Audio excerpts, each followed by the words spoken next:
Hello friends, आपके अपने YouTube channel ज्ञान की रफ्तार में आप सभी का स्वागत है। आज हम यूपी बीएड 2018 में विषय हिंदी से जो प्रश्न पूछे गए थे उनका हम प्रॉपर सॉल्यूशन करेंगे। मैं आपको बता दूं कि मेरे इस यूट्यूब चैनल पर 2015, 2016, 2017, 2018 और आने वाले वीडियो जो कि 2019 और 2020 के होंगे और वह यूपी बीएड में जो क्वेश्चन पूछे गए हैं आप लोगों के पिछले वर्षों में इनसे रिलेटेड होंगे। तो ये सारे प्रैक्टिस सेट यानी 2015 से लेकर 2020 तक का हम यूपी बीएड में जो क्वेश्चन पूछे गए आप लोगों से पूरे प्रैक्टिस सेट करेंगे। एक एक प्रैक्टिस सेट को हम करेंगे, कोई भी क्वेश्चंस को हम नहीं छोड़ेंगे।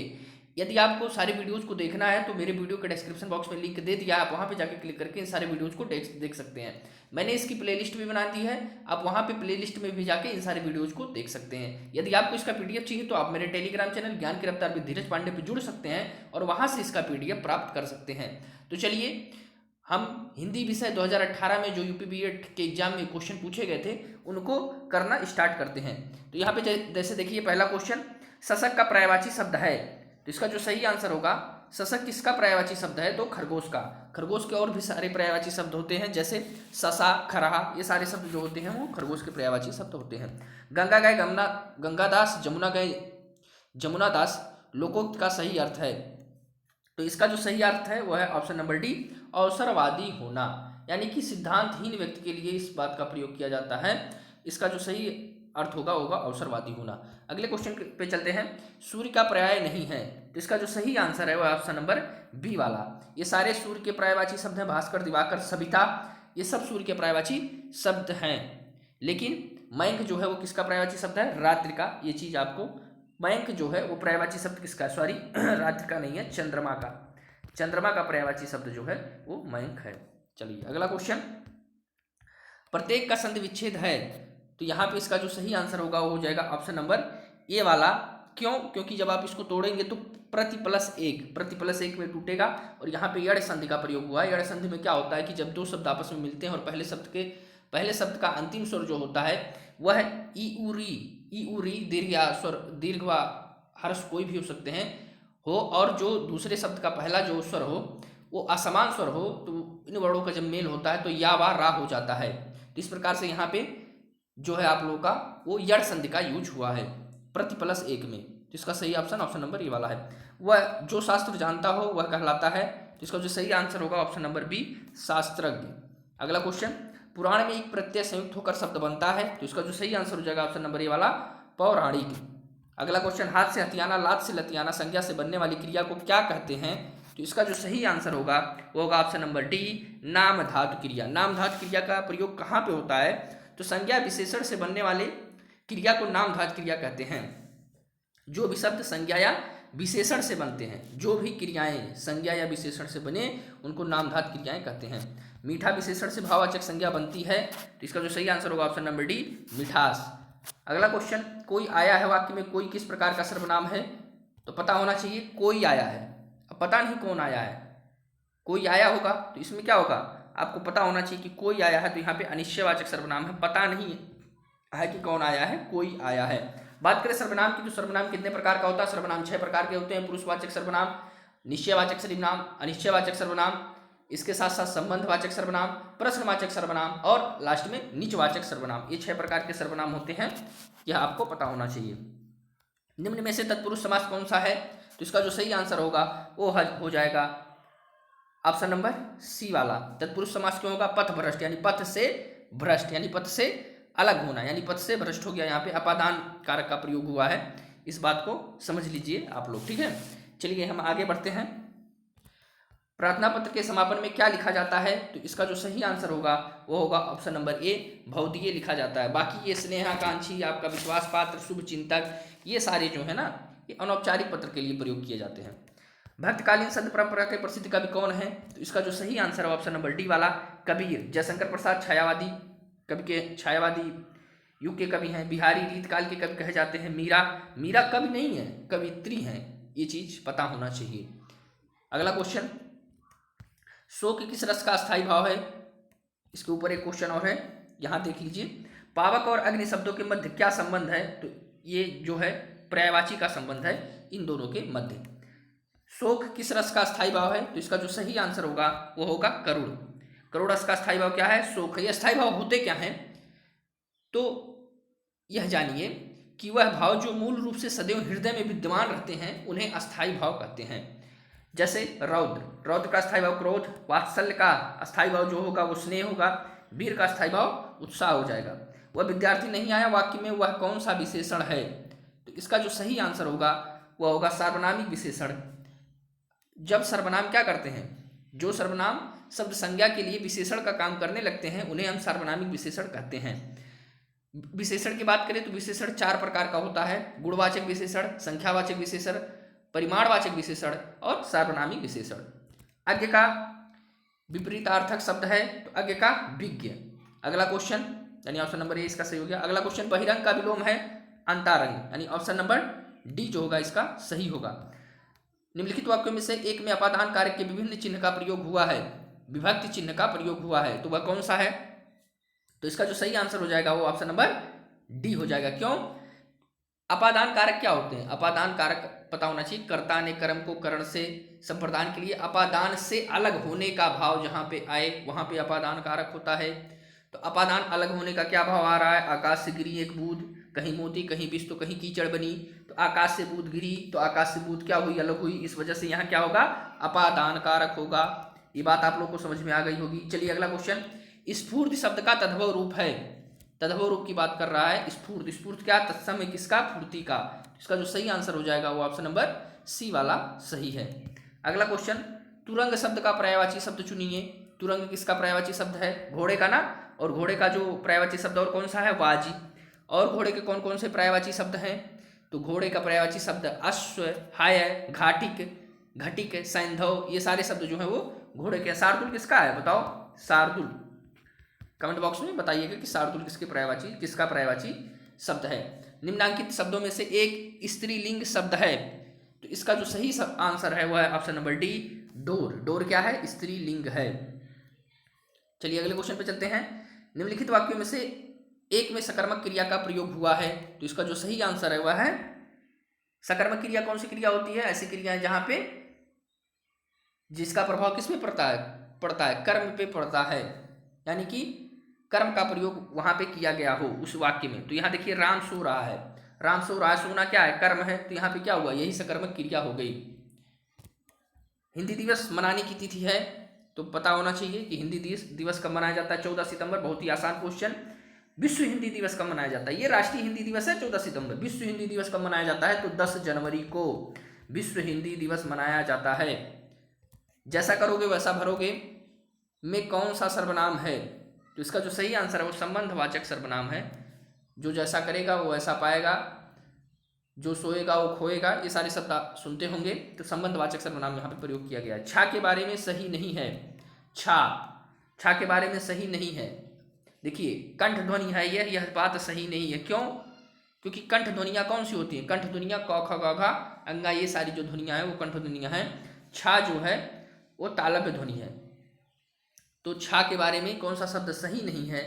तो ये जो है कंठ ध्वनि है, ये बात सही नहीं है। अगला क्वेश्चन,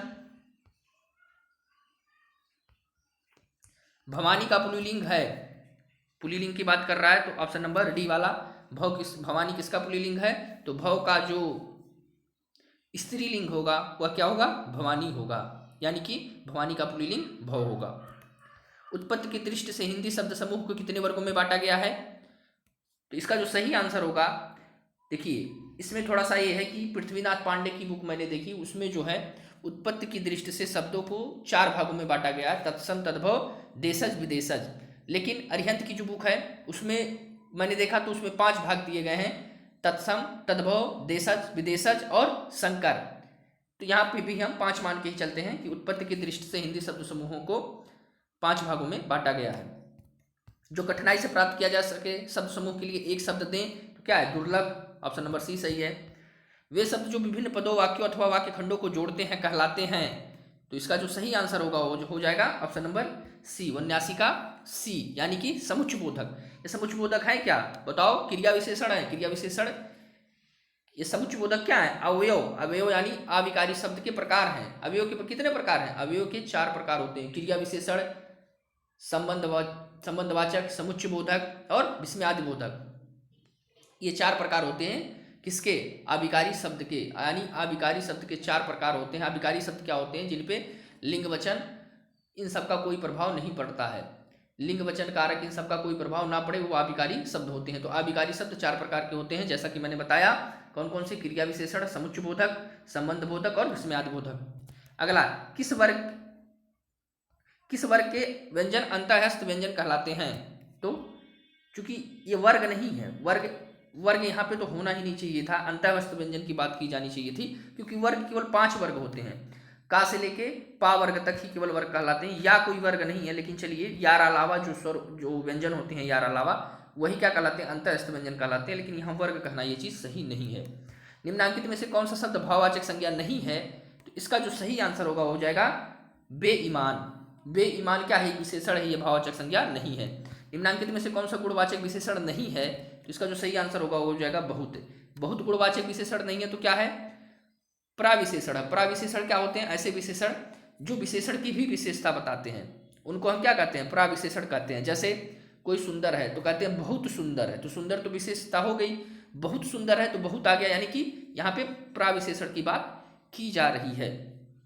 चलिए अगले क्वेश्चन पे हम चलते हैं। निम्नांकित में से कौन सा शब्द अग्नि शब्द का पर्याय नहीं है? तो इसका जो सही आंसर होगा वो हो जाएगा ऑप्शन नंबर डी, पावक, अनल, वरही जो है वो तीनों जो है पर्यायवाची शब्द हैं किसके? अग्नि के। तो अमी जो है वो अग्नि का पर्यायवाची शब्द नहीं है। सूत्र शब्द का तत्सम है, तो इसका जो सही आंसर हो जाएगा सूत्र, ऑप्शन नंबर सी वाला। आध्यात्मिक शब्द का विलोम है, तो इसका जो सही आंसर है भौतिक, ऑप्शन नंबर डी। रिक्त स्थान की पूर्ति करें, कभी भी अपने मित्र की उन्नति पर डॉट डॉट डॉट ना करें, क्या ना करें? ईर्ष्या ना करें, ऑप्शन नंबर डी वाला। अगला क्वेश्चन, कौन सा शब्द का शुद्ध रूप है? यहाँ पे ध्यान दीजिएगा, उज्ज्वल जो लिखा हुआ ना ऑप्शन नंबर ए वाला, ये शुद्ध रूप है, यानी 87 का ये जो होगा वो सही आंसर हो जाएगा। जब मीरा पढ़ती है तो मोहन सोता है, रचना के आधार पर वाक्य का प्रकार बताइए। तो यहाँ पे मिश्र वाक्य का प्रयोग किया गया है, यानी कि ऑप्शन नंबर ए यहाँ पे सही होगा। वे वाक्य जिनमें एक साधारण वाक्य तथा उसके अधीन या आश्रित दूसरा उपवाक्य होता है, वे वाक्य मिश्र वाक्य कहलाते हैं। जैसे एक और सुन लीजिए एग्जाम्पल, कि जब मीरा पढ़ती है तो मोहन सोता है, तो वाक्य में क्या है? मीरा पढ़ती है, प्रधान क्या है? उपवाक्य है, तथा मोहन सोता है आश्रित उपवाक्य है। तो जब डॉट डॉट डॉट, तो प्रधान उपवाक्य और आश्रित उपवाक्य को मिलाने वाले शब्द जब आपस में मिलते हैं तो वहां पे किसका प्रयोग होता है? मिश्र वाक्य का प्रयोग होता है। साँझ होते ही पक्षी अपने अपने नीर को लौट आते हैं, वाक्य में रेखांकित शब्द के स्थान पर सही शब्द का प्रयोग कीजिए। नीर, अच्छा देखो, नीर माने क्या होता है? जल, लेकिन नीड़ माने क्या होता है? घोंसला, और घोंसले में कौन रहते हैं? तो पक्षी रहते हैं। तो इसका जो सही आंसर होगा ऑप्शन नंबर सी वाला। निम्नांकित में से कौन सा शब्द अशुद्ध है? तो यहाँ पे जो अशुद्ध शब्द है, प्रतिज्ञा भी सही है, शुष्क भी सही है, कृतज्ञ भी सही है, विशिष्ट जो होगा वो अशुद्ध है। यहाँ पे विशिष्ट की जगह क्या होना चाहिए? विशिष्ट होना चाहिए। विशिष्ट, ठा की जगह क्या होना चाहिए? टा होना चाहिए। अगला, दुरुपयोग शब्द किस उपसर्ग का प्रयोग है? दुरुपयोग शब्द में किस उपसर्ग का प्रयोग है? तो इसका जो सही आंसर ऑप्शन नंबर सी वाला, दूर। यहाँ पे रा में क्या लगा हुआ है? हलंत लगा हुआ है, इस बात का ध्यान दीजिएगा।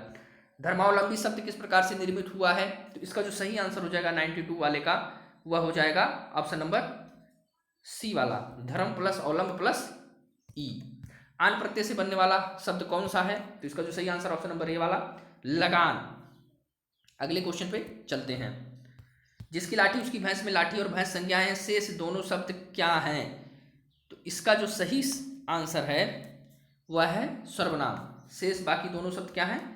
सर्वनाम है। जैसा कि सर्वनाम और कौन वाले सर्वनाम है? संबंधवाचक सर्वनाम है।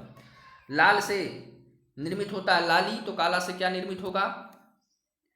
तो जैसा कि क्वेश्चन में पूछा भी गया है कि लाल से निर्मित होता है लाली, तो काला से क्या होगा?